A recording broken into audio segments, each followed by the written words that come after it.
కన్నా ఫైర్ అయ్యారు. తెలంగాణ ప్రజలు బుద్ధి చెప్పినా కేటీఆర్ వెకిలి మాటలు, వెకిలి చేష్టలు మానలేదన్నారు. గతంలో చంద్రబాబు అరెస్ట్ పై వెకిలిగా మాట్లాడినందుకే బీఆర్ఎస్ ఓడిపోయిందని కౌంటర్ ఇచ్చారు. ఏపీ గురించి, చంద్రబాబు గురించి మాట్లాడే ముందు నోరు అదుపులో పెట్టుకోవాలని వార్నింగ్ ఇచ్చారు. ఈసారి నోరు జారితే సిరిసిల్ల నుంచి కూడా ప్రజలు తరిమి కొడతారని హెచ్చరించారు బుద్దా వెంకన్న.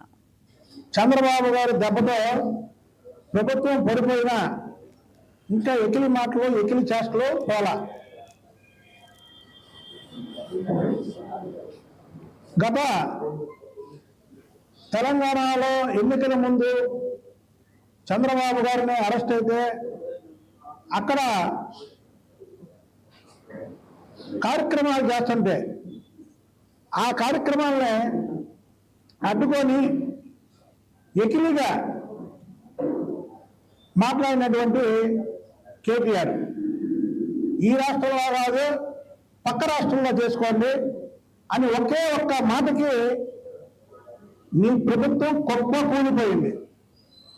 ఖమ్మం జిల్లాలో కానీ, మహబూబ్నగర్ జిల్లాలో కానీ, అలాగే ఆంధ్రాకి బోర్డర్ అయినటువంటి నల్గొండ జిల్లాలో కానీ మీ పార్టీ తుడిచిపెట్టిపోవడానికి ముఖ్య కారణం చంద్రబాబు నాయుడు గారి మీద ఎకిలిగా మాట్లాడమే కేటీఆర్.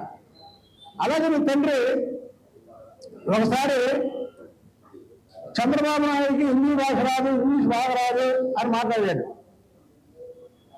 చంద్రబాబు నాయుడు కటౌట్ కాదు, భారతదేశం కాదు ప్రపంచ దేశాల్లో చంద్రబాబు నాయుడు గారు కటౌట్ చాలు. ఇప్పుడు ఎందుకు చెప్తున్నానంటే మొన్న పెట్టుబడుల గురించి మాట్లాడుతూ నువ్వు ఆఖరికి ఆంధ్రప్రదేశ్ కూడా వచ్చినాయి కానీ ఇక్కడ రాలేదన్నావు. ఆఖరికి ఆంధ్రప్రదేశ్ ఏంటి? భారతదేశంలో తమిళనాడుకి చెన్నై ఉంది,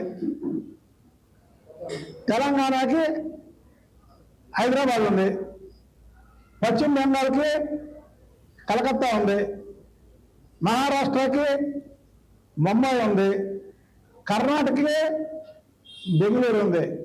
కానీ ఆంధ్రప్రదేశ్కి చంద్రబాబు నాయుడు అనే బ్రాండ్ ఉంది.